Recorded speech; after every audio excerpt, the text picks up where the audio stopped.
있어도 불법을 만나기는 더욱 어렵다. 그럼에도 불구하고 사람 몸 받아서 불법을 만난 붓다의 제자들. 2600년 전 부처님과 제자들은 어떻게 인연을 맺고 어떤 가르침을 받았을까? 붓다의 제자들을 통해 본 부처님 당시의 이야기. 오늘의 주제, 장록의 장론이계.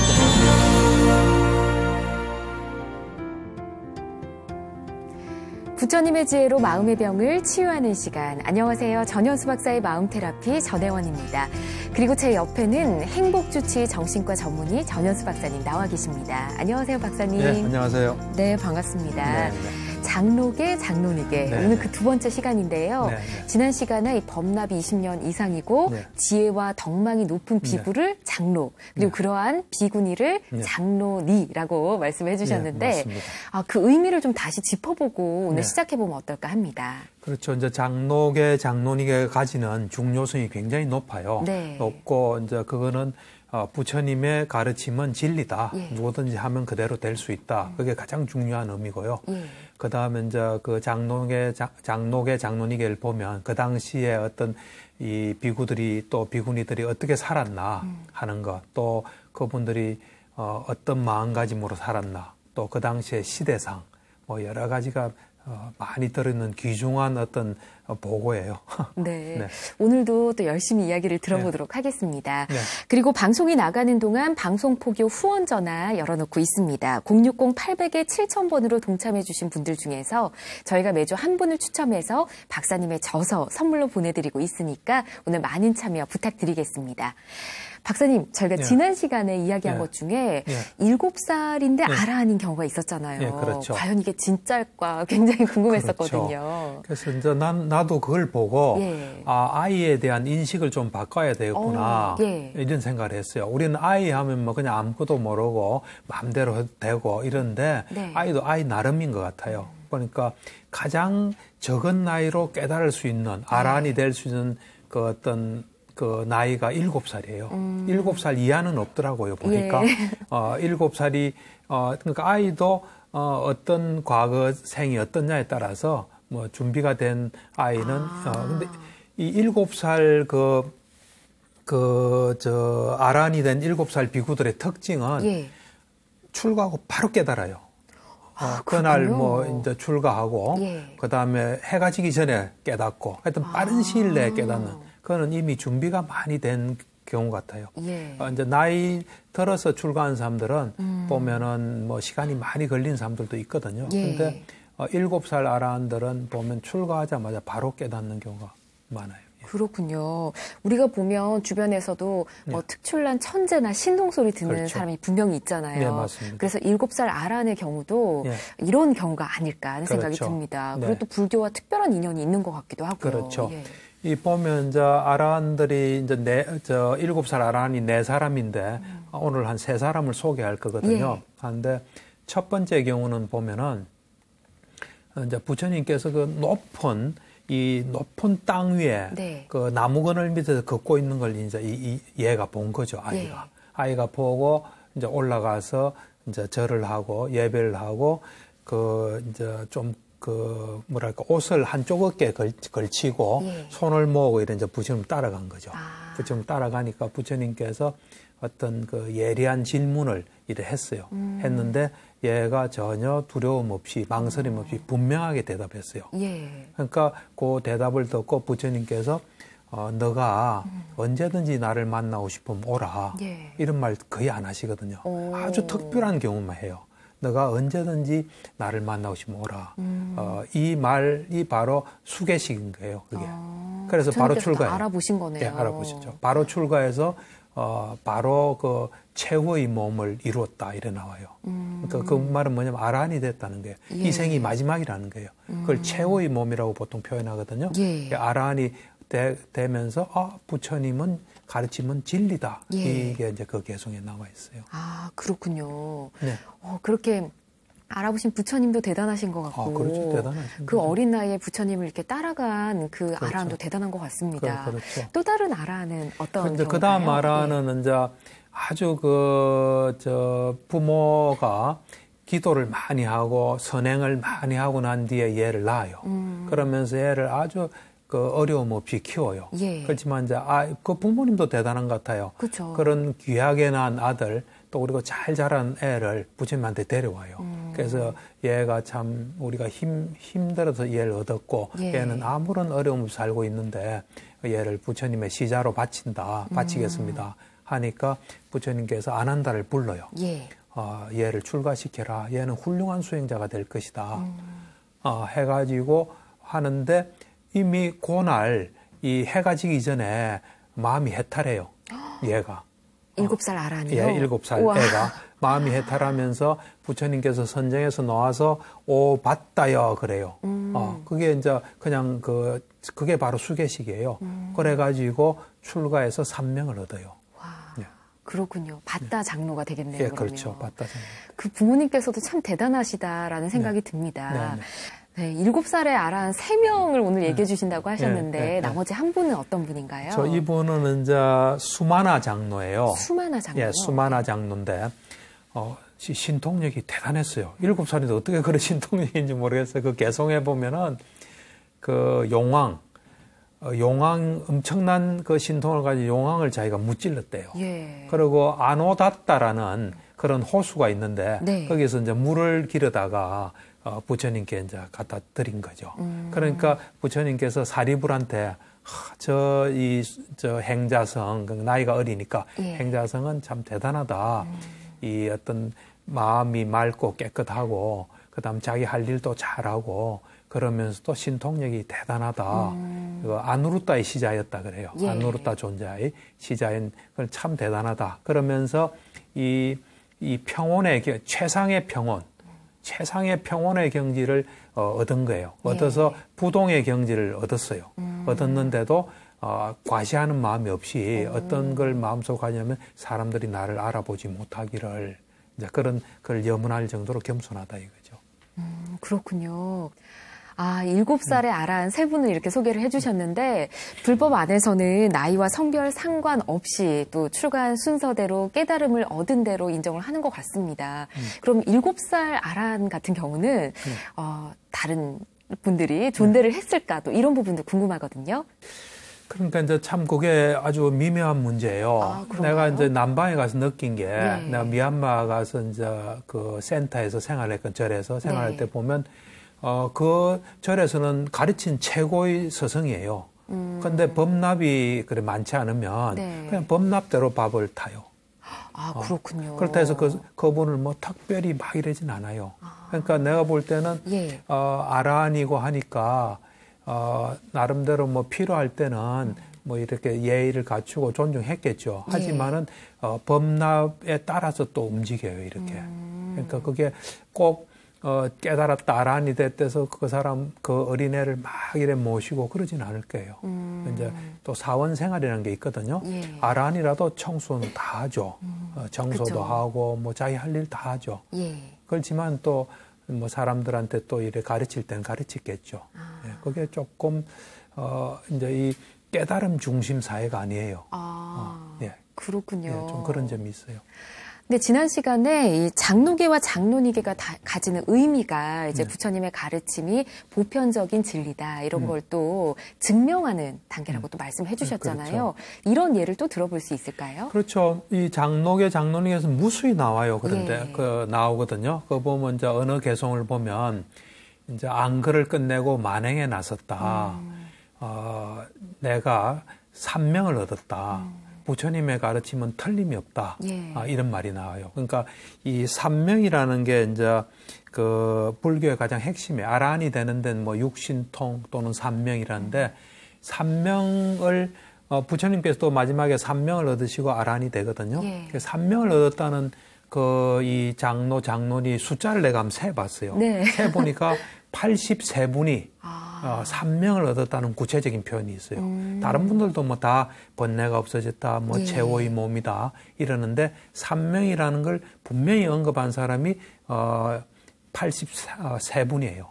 그러니까 거의 그 장로니계 노는 분들의 한 4분의 1에서 그게 나와요. 그 정도 같으면은 엄청난 거죠. 그리고 또 하나 좀 소개하고 싶은 거는 라울라. 라울라요? 예. 라울라 장로. 네. 이분이 사람들이 라울라의 닉네임이 행운의 라울라예요. 왜요? 행운의. 행운이 있나. 예. 그래서 이제 그 개송에 보면 사람들은 나를 행운의 라울라로 부른다. 나는 두 가지 점에서 행운이다. 하나는 내가 부처님의 아들이에요. 예. 부처님의 아들로 태어났다는 게 엄청난 행운이죠. 두 번째는 내가 법의 눈을 가졌다는 것이다. 그래서 그러면서 나의 오염은 다 없어졌다. 그래서 나는 이 존경받을 수 있는 사람, 공경받을 수 있는 사람, 나는 산명을 얻었고 불사를 얻은 사람이다. 그래 나와요. 그렇군요. 라울라 이야기 자주 해주셔가지고 그렇죠. 또 이제 라울라 장로 이야기 나오니까 괜히 또 반갑습니다. 네. 근데 선승들의 경우에도 깨달음을 얻으면 오도송이라는 선수를 또 읊었잖아요. 아무래도 아란이 되면 그것을 알리는 개송이 또 있었을 것 같은데 당신은 어땠을까요? 그렇죠. 이제 보통 보면 이래 자기가 성취한 걸 알리잖아요. 이제 이 율장에도 그런 게 있거든요. 근데 아란은 달라요. 어떡해요? 아란이 되면 그 아란의 어떤 개송을 읊어요. 이제 보통 전형적인 부처님께서 경전에 말하는 아란 전형적인 전형구가 있어요. 그거는 뭐냐면은 태어나면 다 했다. 태어나면 다 했다. 범행, 청정한 범행은 성취되었다. 할 일을 다 마쳤다. 이제 다시 내가 존재하는 일은 없다. 태어나는 일은 없다. 그게 이제 부처님께서 말씀하신 전형적인 아란 어떤 선언 노래예요. 근데 이제 여기는 보면은 조금 형태는 달라요. 보면 다른 게 나의 번뇌는 다 없어졌다. 나의 일체의 존재 앞으로 존재할 수 있는 건 뿌리 뽑혔다. 다시는 윤회가 이제는 나이가 없어졌다. 다시 태어나는 일이 없다. 이제 그렇게 이래 이야기를 해요. 그렇군요. 아란의 개송 이야기를 또 해주셨는데 깨달음을 얻게 되면 그 기분이 어떨까요? 굉장히 궁금합니다. 아무래도 모든 것을 대하는 태도도 좀 달라질 것 같아요. 그렇죠. 이제 뭐 아란이 되어서 태도도 달라지지만 기본적으로 부처님을 가르치는 사람들이 이래 마음에 딱 가지고 있는 게 있어요. 그걸 뭐 세 가지를 좀 이야기하면은 감각적 욕망에 대한 태도예요. 그거는 뭐 깨닫든 깨닫지 않든. 이제 감각적 욕망을 어떻게 이야기하냐면은 우리가 칼에 몸이 베이잖아요. 그럼 칼을 빨리 뽑아야 되잖아요. 그렇잖아요. 그렇듯이 칼에 몸이 베이면 칼을 빼듯이 또 머리에 불이 붙으면 탁 끄야 되잖아요. 그렇듯이 이 감각적 욕망을 없애기 위해서 수행자들은 이 마음 챙김을 하고 다녀야 된다. 이제 그런 장로가 그런 개송을 엎어요. 그러면서 장로 네가 또 이런 그 같은 내용에 대해서 감각적 욕망에는 공포가 팍 덮치는 거다. 이 감각적 욕망이 생기면 나에게 공포가 덮쳤다 생각해라. 그리고 우리는 뱀을 무서워하잖아요. 그 감각적 욕망을 뱀의 아가리로 생각해야 된다. 그런 이야기를 해요. 그러니까 감각적 욕망을 굉장히 위험한 거로 비구들은 보고 있어요. 장로니. 불교를 이래 공부한 사람 다 그런 마음가짐을 가져야 돼요.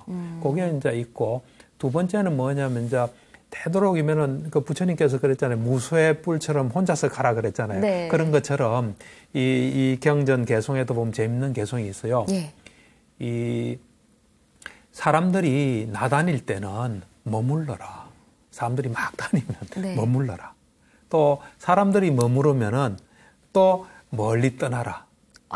멀리 떠날 때도 사람이 없는 데 가서 있으라. 또 사람들이 뭔가 즐기고 있으면 그때 정진해라. 그게 어떤 비구들의 마음가짐이에요. 그러면서 이제 재밌는 게 내가 혼자 있잖아요. 혼자 있을 때는 범천이 되는 거예요. 범천. 대단한 존재가 되는 거예요. 그렇군요. 사람 둘이가 있으면, 우리 지금 둘이 있으면 천신이 되는 거예요. 세 명이 있으면 그냥 세속의 집에 있는 거예요. 네 명이 있으면 난장판이다. 그렇게 개성에 나와 있어요. 그러니까 그렇게 살아가는 거예요. 와, 장로들의 이야기를 들어보니까 부처님의 가르침을 온전히 다 이해하고 실천하고 있다는 생각이 좀 듭니다. 부처님의 가르침에 대해서 또 언급한 내용은 없을까요? 그러니까 이제 부처님의 가르침 같으면은 이제 그 사성제, 가장 핵심이 사성제거든요. 사성제에 대해서 간략하게 읊은 개송이 있더라고요. 이 물 위에 있다가 땅으로 올라왔다. 물 위에 있으면 막 이래 휩쓸려 가잖아요. 네. 땅은 안전하잖아요. 네. 그러니까 물 위에 있다가 땅에 올라왔다는 표현을 많이 써요. 그러면서 내가 휩쓸려 가다가 사성제를 터득했다.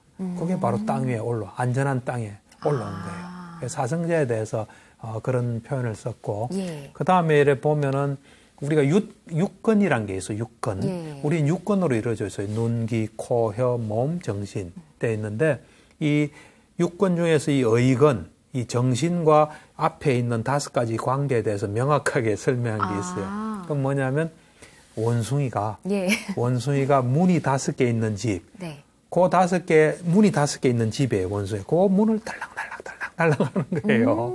그러면서 문도 똑똑 두드리고 달랑달랑 하는데 원숭이 보고 나다니지 마라, 돌아다니지 마라, 어지럽게. 이제 상황은 달라졌다. 지혜에 의해서 너는 길들어졌다. 뭐 이런 표현이 있어요. 그러니까 우리 마음은 눈으로 볼 때도 마음이 작용하잖아요. 네. 또 마치 원숭이가 눈, 귀, 코, 혀, 몸, 감각기관에서 달랑달랑 하는 것처럼 보는 표현을 하고 있어요. 그렇게 설명을 해주시니까 또 굉장히 이해가 잘 됩니다. 또 그런 말씀을 전해주셨군요. 근데 중생들이 몸에 대한 집착이 굉장히 크잖아요. 그렇죠. 장로니들은 또 안 그랬을 것 같다는 생각이 드는데요. 아까 이제 강박적 욕망을 뱀의 아가리다, 공포가 엄습하는 거다 이렇게 대하듯이 몸 자체에 대해서는 항상 보는 정언구가 있어요. 이제 개송에도 여러 번 나오고 하는데 이 몸은 혐오스러운 것이다. 악취가 나고 흘러내린다. 이걸 계속 이야기해요. 흘러내린다. 왜 흘러내리는 거죠? 흘러낸다. 그건 뭐냐면 우리 몸에는 구멍이 9가지가 있어요.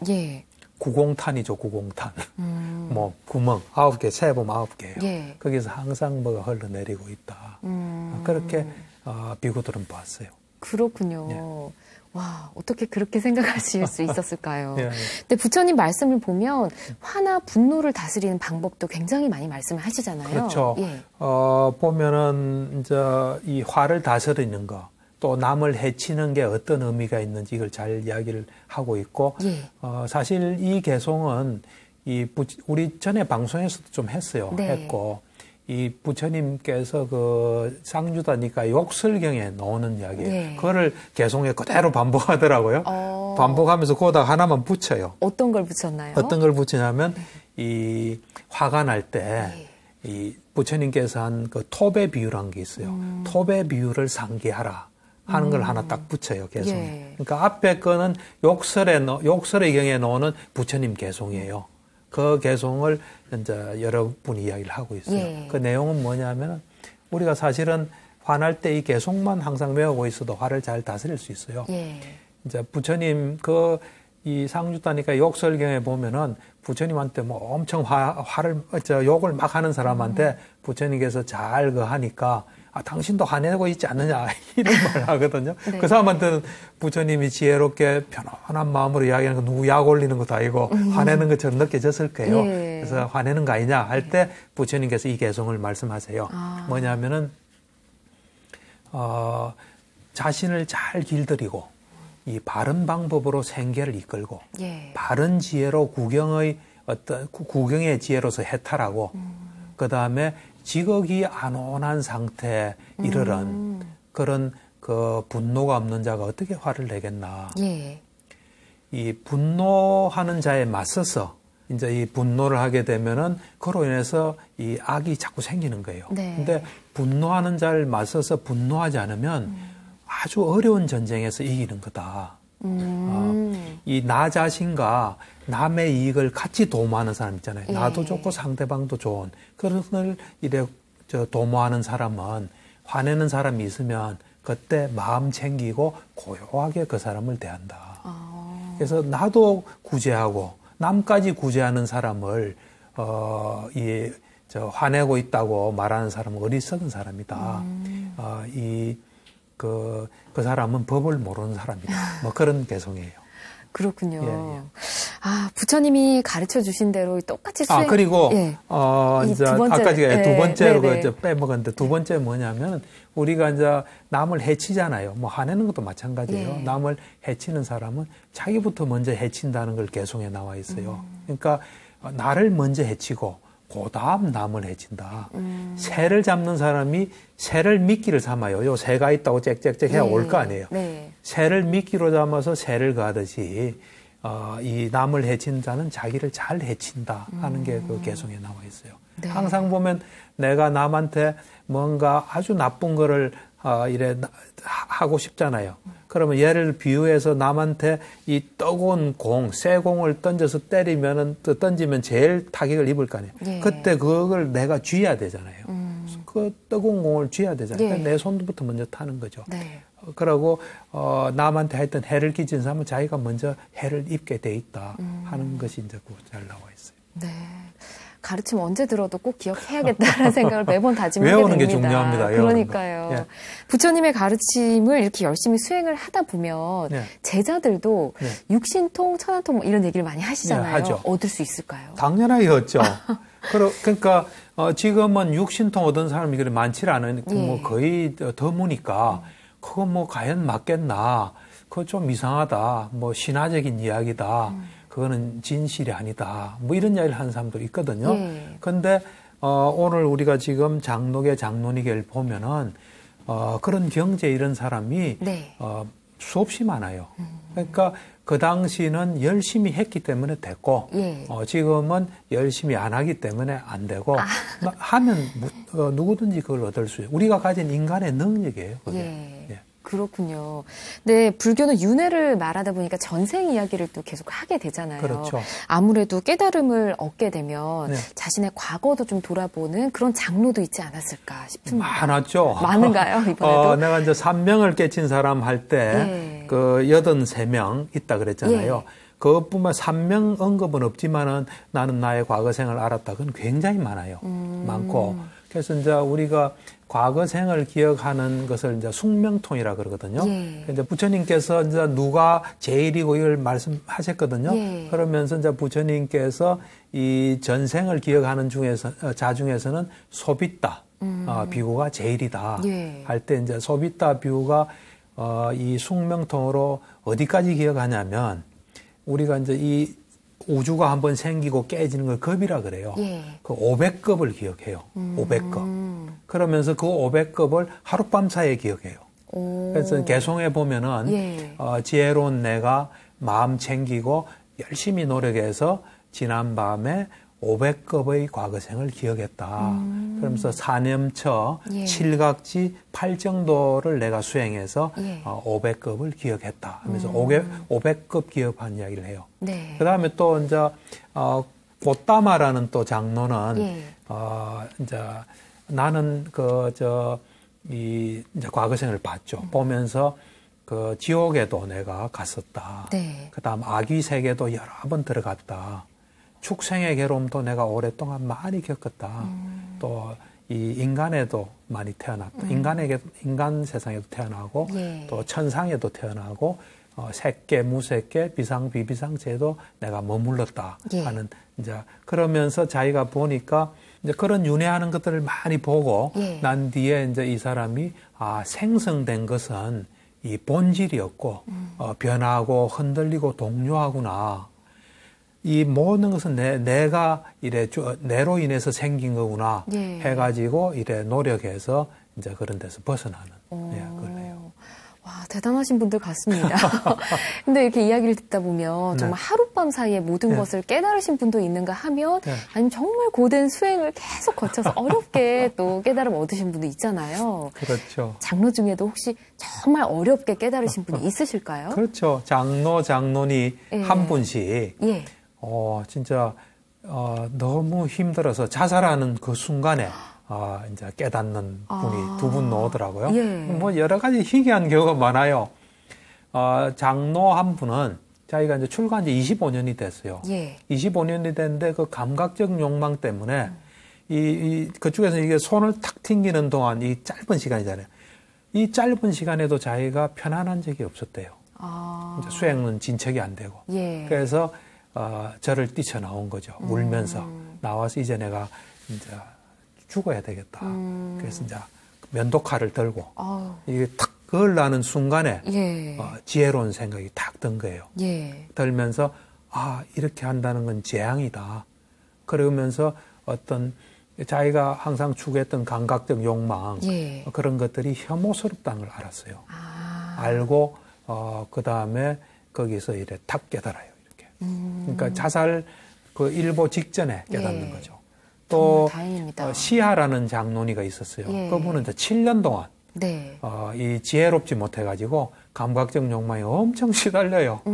시달리고 이제 너무너무 고생하고 이제 이러다가 이분 이제 숲속으로 들어가요. 예. 숲속에 들어가서 이제 목을 매려고 하다가 아이고. 이제 깨닫게 돼요. 예. 근데 아주 극단적인 경우죠. 두 분 모두 정말 극단적인 그 결과는 안 나와서 정말 다행인 것 같습니다. 다행이에요. 예. 근데 이런 모습들을 보면 또 자극받고 또 열심히 수행해야겠다 이런 생각을 하게 되지 않을까. 서로 이제 도반들끼리 그렇죠. 그럴 것 같은데 당시에도 물론 그랬겠죠. 예. 그러니까 이제 사실 이 도반이라는 게 굉장히 중요해요. 예. 그러니까 부처님께서 도반이 전부 다 할 정도로 도반이 전부 다 할 정도로 굉장히 이제 중요한 게 도반이에요. 그래서 이제 도반 중에서는 가장 참 우수한 도반이 사리불이에요. 네. 사리불. 그러니까 사리불은 거의 부처님 가까이 가신 분이에요. 그러니까 도반이지만 서성이죠. 서성 같은 도반이죠. 그래서 이 사리불에 대해서 이 사리불 편에 놓는 개성도 있고요. 예. 또 왕기사라는 그 당시에 아주 탁월한 사람이에요. 그 사람도. 이분은 시를 제일 잘 읊었어요. 예. 부처님 앞에 계시다가 시상이 떠오릅니다. 부처님 한번 읊어봐라. 시를 읊고 그것들이 경전에 많이 들어있거든. 예. 상주다에 보면 왕기야 편도 이제 품도 있어요. 예. 그래서 사리불 그 개성에 들어있는 부분도 있고 또 왕기사가 사리불 묘사하는 것도 있거든요. 예. 그걸 좀 보면 사리불이 어떤 존재인지 좀 알 수 있어요. 이제 사리불 개성에 들어있는 사리불을 언급한 부분에 보면 사리불은 큰 지혜가 있어요. 큰 지혜. 예. 그러니까 사리불은 지혜 제일이에요. 사리불의 상징은 지혜의 상징은 사리불이에요. 이제 큰 지혜가 있고 마음이 딱 집중돼 있고 그러니까 선정이 있다는 거죠. 삼매가 있다는 거예요. 그러면서 부처님의 이 법의 바퀴를 굴리는 사리불은 예. 땅이나 물이나 그 불처럼 예. 이 불처럼 청정해요. 청정하다. 그러니까 이 땅, 물, 불을 말한다는 건 자연처럼 됐다는 거예요. 땅에 뭘 던져도 그 땅이 너 왜 던져 하지 않잖아요. 그렇죠. 그런데 사리불을 보면 그런 어떤 대지 같은 느낌 드는 거예요. 자연 같은 느낌이 들었기 때문에 그런 표현을 많이 썼다 그래요. 전에도 다른 편에서 언급한 거 보면 사리불 화낼 수 있다. 뒤에서 덩을 탁 엄청 쳐도 그냥 그대로 가잖아요. 예. 바람 불으면 그냥 가잖아요. 바람에 돌아본 사람 없잖아요. 그랬더니 사리불이 그렇게 간 거예요. 그러니까 네. 어떤 자연처럼 된 존재예요. 사리불이. 그리고 참 훌륭하신 분이에요. 그다음 이제 왕기사가 이래 묘사하는 걸 보면 왕기사는 시인이에요. 예. 시인이니까 그 묘사의 달인이죠.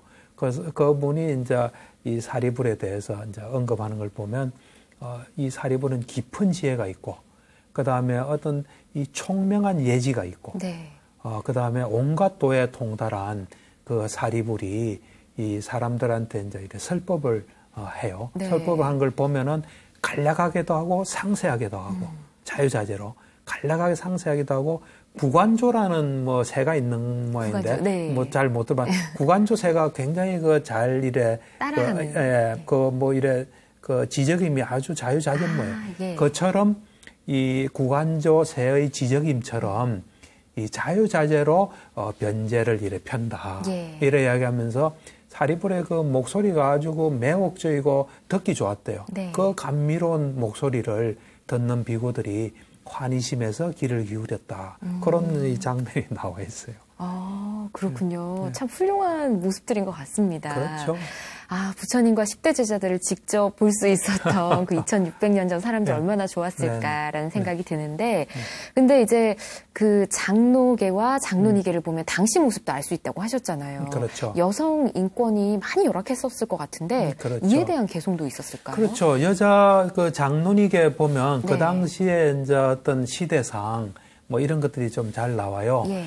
거기 보면 그때도 뭐 기생이 있었던 것 같아요. 아, 그렇군요. 예, 그때도 기생이 있어서 어떤 기생이 얽힌 개송을 이제 장로니가 예. 보면 이제 기생을 하다가 이제 장로니가 된 거예요. 그런 경우도 이제 있군요. 출가했는데 예. 그 사람이 이제 하는 걸 보면은 나의 몸값이 가시국이라고 있어요. 16대국 중에 하나인데 예. 가시국의 세금, 예. 거둬들인 세금만큼 자기가 많았대요. 그래서 남자들은 값을 매길 수 없는 사람이다. 그런 이제 별명을 붙인 거예요. 그 정도로. 이제 그런데 그런 나의 외모가 내가 싫었다. 그래서 그런 어떤 욕망에 대해서 싫어하는 마음을 가지고 이래 출가를 했다. 네. 그래서 뭐 깨달았다. 그런 이제 개성이 있어요. 그렇군요. 참 그 당시에 보면은 기구한 사람도 많았더라고요. 또 있나요? 여자의 네. 인권이란 게 보장되지 않은 사회니까 예. 어떤 경우가 있었냐면은 이 두 모녀가 그러니까 어머니와 딸이 한 남자를 남편으로 삼는.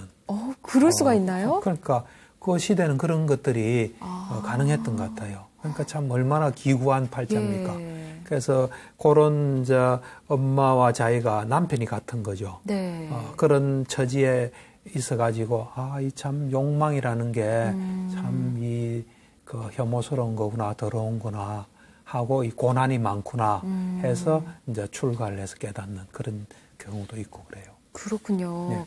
어떻게 보면 당시에 여성의 출가가 예. 이렇게 본인 자신의 주체적인 그런 모습을 보여주는 의미가 될 수도 있을 그렇죠. 것 같아요. 예, 그렇죠. 이래 보면은 그 당시 시대 여자의 어떤 그 위치랄까 상황을 잘 묘사하는 개송이 하나 있거든요. 네. 그거 보면은 여자를 굽어지게 만드는 게 세 개 있다. 네. 하나가 뭘까요? 절구통. 절구통을 많이 하다 보니까 뭐 허리가 굽은 것 같아요. 네. 그 다음에 절구공이. 네. 그 다음 하나가 포화간 남편이에요. 그 세 개 여자를 굽게 하는 것로부터 내가 놓여져서 예. 출가를 했다. 출가를 해서 이제 이 삶과 죽음의 자유로운 존재가 됐다. 그런 개성도 있어요. 그런 내용도 있군요. 예, 예. 근데 사실 여성으로서 출가를 한다는 게 사실 쉬운 게 아닙니다. 어떻게 보면 그렇죠. 머리카락도 이제 그렇죠. 내려놔야 되고 그렇죠. 뭐 꾸미는 거나 이런 아름다움도 그렇죠. 포기를 좀 해야 되고 그렇죠. 하는데 이런 내용도 있었을까요? 그렇죠. 그러니까 아주 미모가 있던 예. 분이 이제 출가를 이제 해가지고 부처님 가르침 따라 살면서 이제 경험도 하고 그랬겠죠. 그분이 지은 개송해 보면 재밌어요. 미모가 엄청났던 분 같아요. 그러니까 나의 이 머리카락은 젊었을 때 저 꿀벌 중에 까만 꿀벌이 있는 것 같아요. 우리 여기서는 까만 꿀벌 잘 못 보는데 까만 꿀벌처럼 새까맸던 것 같아요. 예. 까만 꿀벌의 빛깔과 같았고 그러니까 까맨 거예요. 네. 머리 끝은 곱슬곱슬했다. 근데 이제 내가 늙어서 삼 있잖아요. 삼 껍질처럼 내가 됐다. 그 말을 하면서 그러나 부처님의 가르침은 하나도 틀림이 없다 하면서 자기 몸을 하나하나 다 그런 식으로 이야기해요.